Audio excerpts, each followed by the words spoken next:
Thanks. Great to be here today. Sorry I'm not from Georgetown. I'm just a Fletcher guy. So, you know.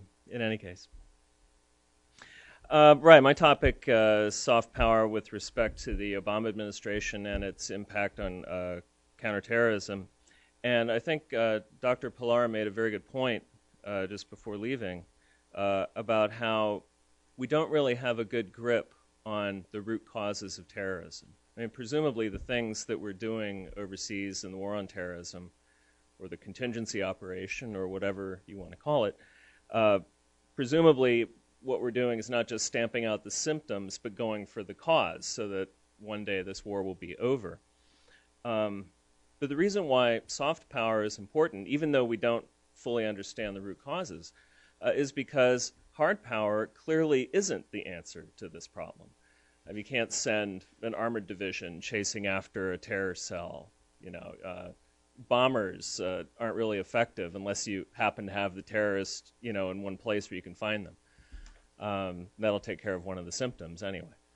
So, meaning the terrorist. So, you know, since that type of power isn't going to work, that points us towards looking at other solutions, like soft power things.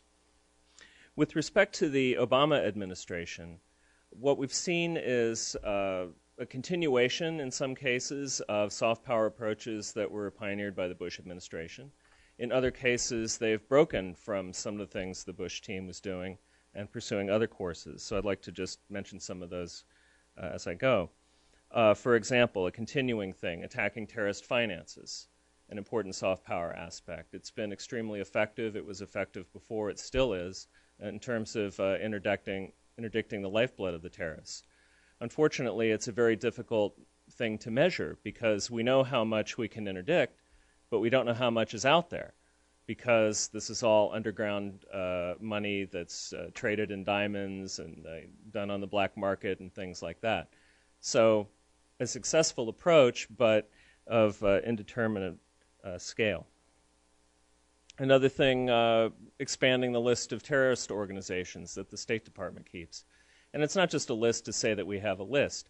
When an organization goes on that list, it opens up whole new areas of endeavor that the U.S. government can employ to try to make life miserable for those people, whether it's going after their supporters or going after their people or making it difficult for them to travel or things like that. So that's something that the Obama administration has done. Increasing international cooperation with training and education for counterterrorists. There have been many new programs bringing people to the United States who are active in counterterrorism in their home countries, whether in law enforcement or the military or intelligence, as a means of promoting relationships, promoting dialogues, best practices, and so forth, and allowing people to know how other countries interoperate, allowing our people to know how, you know, what the problems that other countries face and how they operate in their countries. So that's been very useful. The use of humanitarian disaster assistance has been something we've done. The flood relief in Pakistan, for example.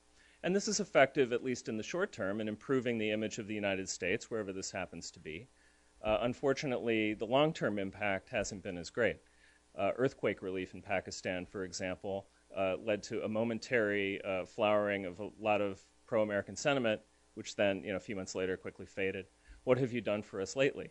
Well, have another earthquake, and then we'll come in and help you. That's the kind of thing you can't really plan for, and actually, since it's a disaster, it's not really a good thing. It's not something you want to promote, but when it does happen, the United States is there to help out and take care of it. Economic development programs, when they work, these have been good things. There have been a series in the Washington Post lately.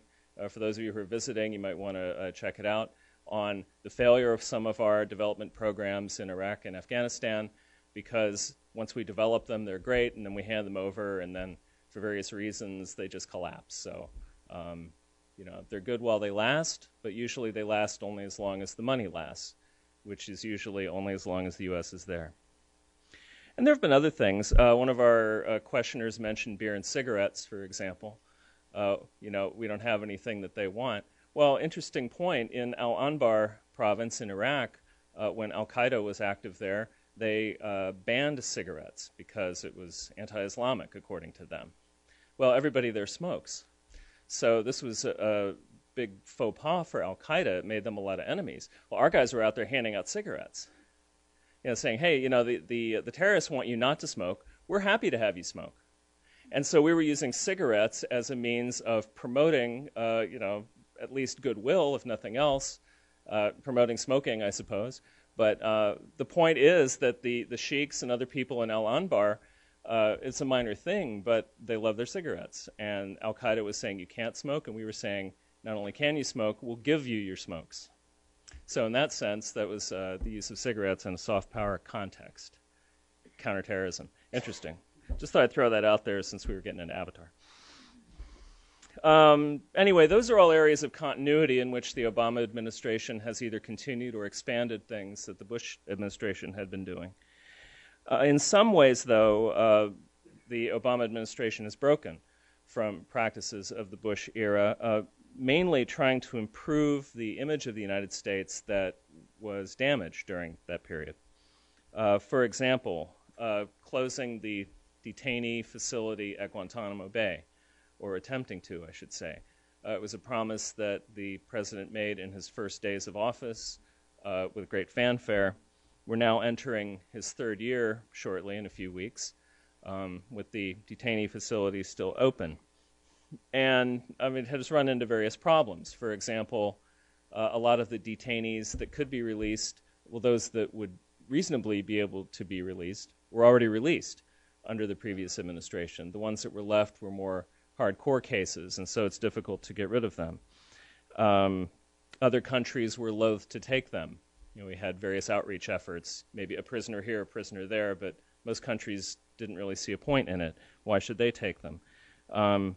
Some we didn't want to release to their home country because we knew that then the home country would release them. Yemen, for example. Most of the detainees that are left are Yemeni. And in Yemen, it was the practice to hold them for a week and then kind of let them go. Or in some cases, they would give them passes for a few months, with promising to come back. Amazingly, a lot of them did. They'd go home and then they come back. So figure that out. In any case, the point is it turned out to be more difficult than the initial flourish made it out to be.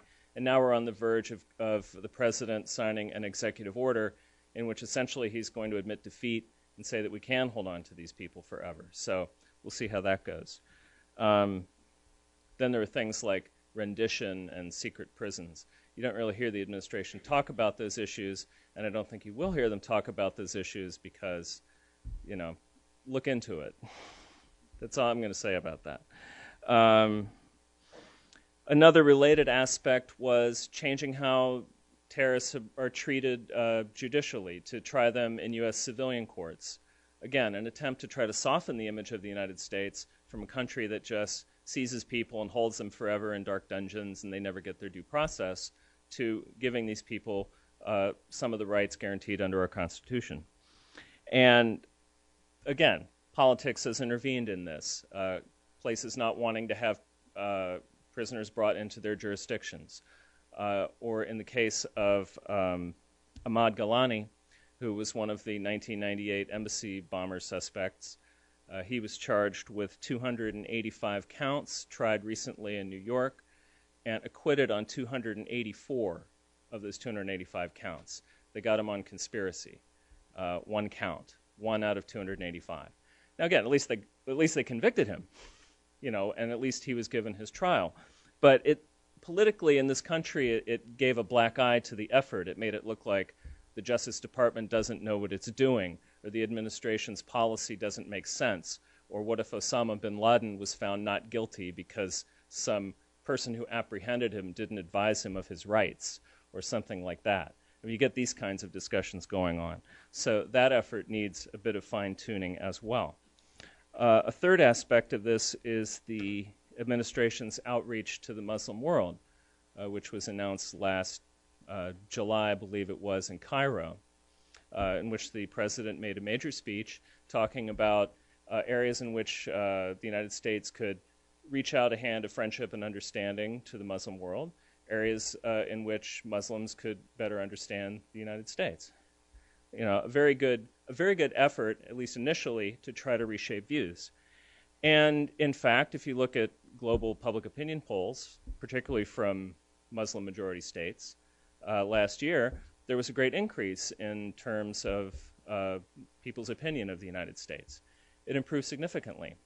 Unfortunately, in the last year, 2009 or 2010, it declined precipitously because whatever was supposed to be forthcoming from this was understood differently by different people, and essentially what was a public relations gesture, and I'm not saying that's bad, I mean, it was a way to try to improve the image, but then where was the substance?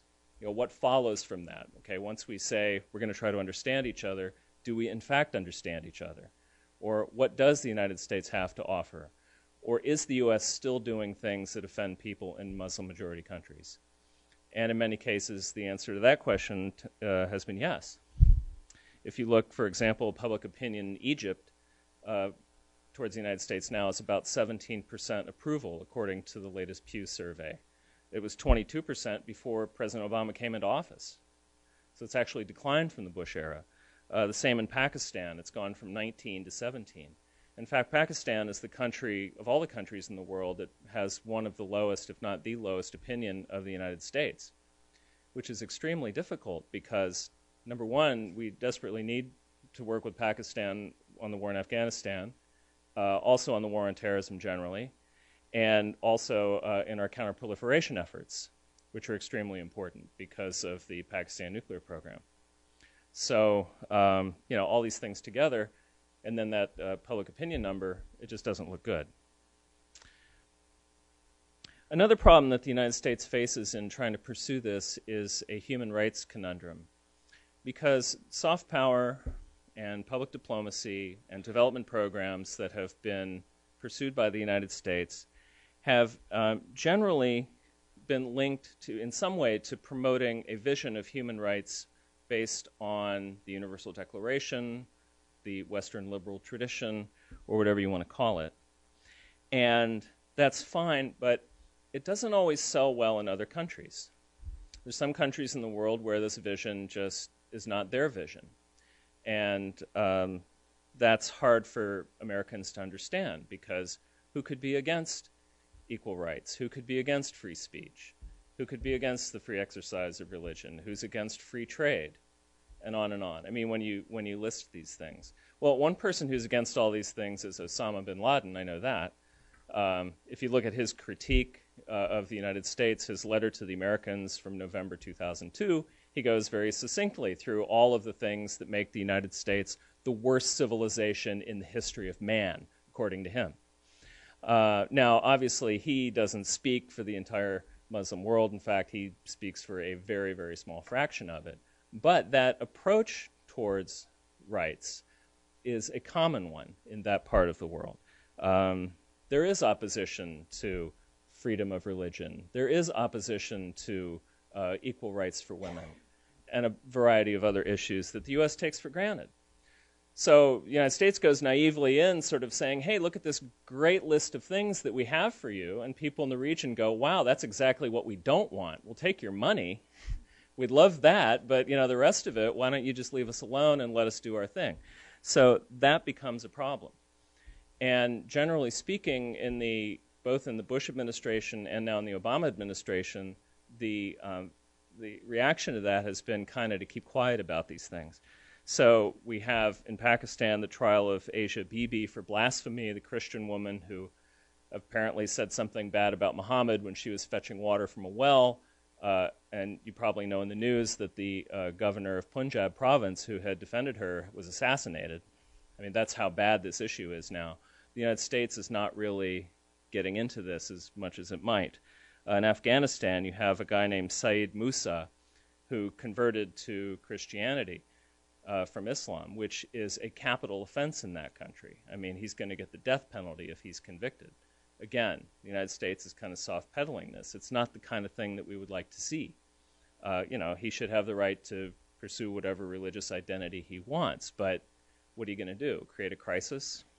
I mean, the last time this happened, we let the guy get convicted, and then we quietly, took him out of the country. Maybe that's what will happen with this guy, too. You never know. And these things can have important side effects. For example, in 2005, the the United States made some comments critical of Uzbekistan for some of their human rights practices. And at the time, we had a major air base there supporting the war in Afghanistan. And the Uzbeks said, hey, that's great. Why don't you leave? You know, get out of here. If you're going to criticize us, we don't need you. Why don't you leave? And so we got kicked out.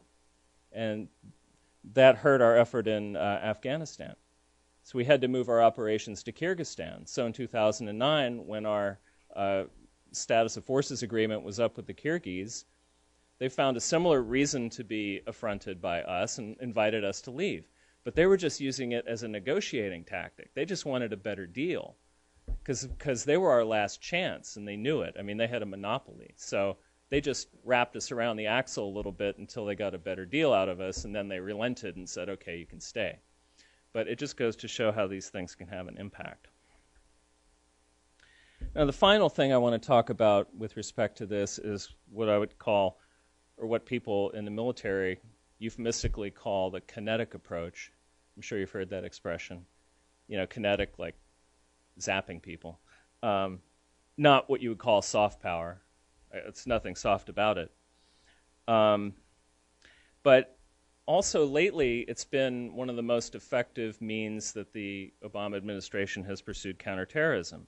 And I'm referring to the drone strikes that take place in Pakistan primarily. These expanded under the Bush administration. Well, they started under the Bush administration, actually, in November of 2001, but were pretty low level until August of 2008, when the government of Pervez Musharraf was thrown out, and the Zardari government came in, and new things could happen. And at that point, the Zardari administration allowed an expansion of these drone strikes, which has continued. It's widened in its geographical scope. It's deepened in terms of the types of people who could be targeted. Before it was just leadership. Now it's almost anybody you can find. And this is extremely controversial for a variety of reasons. Part of it is because of the innocent civilians who get caught up in this sometimes. Part of it is the fact that Pakistani people don't want foreign operatives doing this on their soil. And by the way, the Pakistan government is completely involved in this at all levels. They have people in the targeting rooms. They work actively with the United States on these missions. But then publicly, they will denounce them. That's unhelpful. You know, that makes it difficult. Because on the one hand, we're pursuing this drone strategy where we're out there killing terrorists, but it works directly contrary to our more soft power goals of trying to improve our image in the country. And the country that we're working with won't even cut us a break on that and defend the actions that they're in fact secretly supporting but publicly denouncing. I don't know who benefits from all of that. I know the terrorists don't benefit from it. I don't think we benefit from it. I think the Pakistan government benefits from it because we wind up killing their enemies, but they get to sort of float above it and be in the clear. Not a sound approach, if you ask me. There has to be a better way to do that. Another problem with this is that the administration justifies this use of force based on emergency powers, the right of self-defense, or other war power provisions. However, the administration also says that we're not involved in a war, that this is something else. They're trying to de-emphasize the aspect of it being a war, which calls into question the use of emergency powers. And furthermore, laws of war like the Geneva Convention do not apply to people who aren't in uniform. And the people who are conducting these drone strikes are by and large from the intelligence community and are not covered by things like the Geneva Convention. So the administration is kind of backing itself into an interesting corner, trying to use justifications for the use of force that do not apply to this specific situation. And that's okay for now because very few people, other than the ACLU and certain other groups, are trying to make an issue out of this. I think because they don't want to embarrass President Obama. I think he's you know, if it were some other president, they'd be on it. If it were Bush, they'd be going crazy on it. But because it's Barack Obama, they don't want to make a big deal about it, as big a deal yet. That may fade over time. So that could become a problem, again, with U.S. global perceptions, that we're just out there doing this stuff with no legal rationale, that it's in fact a war crime. Another issue is, I don't think the United States would approve of having these same rationales used by other countries. The Russians, for example, are well known for hunting down Chechen leaders wherever they may be in the world, finding them and killing them whenever possible. I don't know how the United States would react to, a drone strike in Chicago against some, foreign guerrilla who happened to be hiding out there, or fill in the blank, maybe Washington, D.C. The Russians have killed people here, too. So, it would be interesting as a test case for the United States to claim the right to use these drones, be it in Pakistan, in Yemen, in Somalia, in other areas of the Horn of Africa where they have been used, but not have them be used in the United States. I don't know what that rationale is. Why are we so special? Well, heck, we don't want anybody just flying their drones over here and killing people, do we? But other countries make that same argument. So that's something, again, it's a contradiction that's just sort of out there waiting for a test case. Maybe some foreign country like Iran could help us out and kill somebody in here, and then we could have a discussion about it. Until another country has the technical capability to do what the United States is doing, I don't think anyone wants to face that issue right now. Anyway, in conclusion, I'd like to say that the record of soft power in terms of counterterrorism, particularly in the Obama administration, has a mixed record. On some aspects of the soft side, it's been very successful. There have also been areas that have not been as successful, usually the ones that are more tied into politics, like closing Guantanamo or the trials or things like that. Those sort of image enhancers that aren't really tied to outcomes. And then the kinetic side has been very successful in terms of attacking the terrorist problem, but it's not what you would call soft power, unless you think a Hellfire missile, coming down your chimney is an example of soft power. I wouldn't define it as that. Some people say because it's an intelligence arm that it's soft power, it could be fit within that framework. I wouldn't really put it there. I just don't think anything that involves people being blown up is part of soft power. Call me crazy. Anyway, so with that, I was told to keep it to 20 minutes, so I'll keep it short, and I would look forward to any of your questions. Thank you.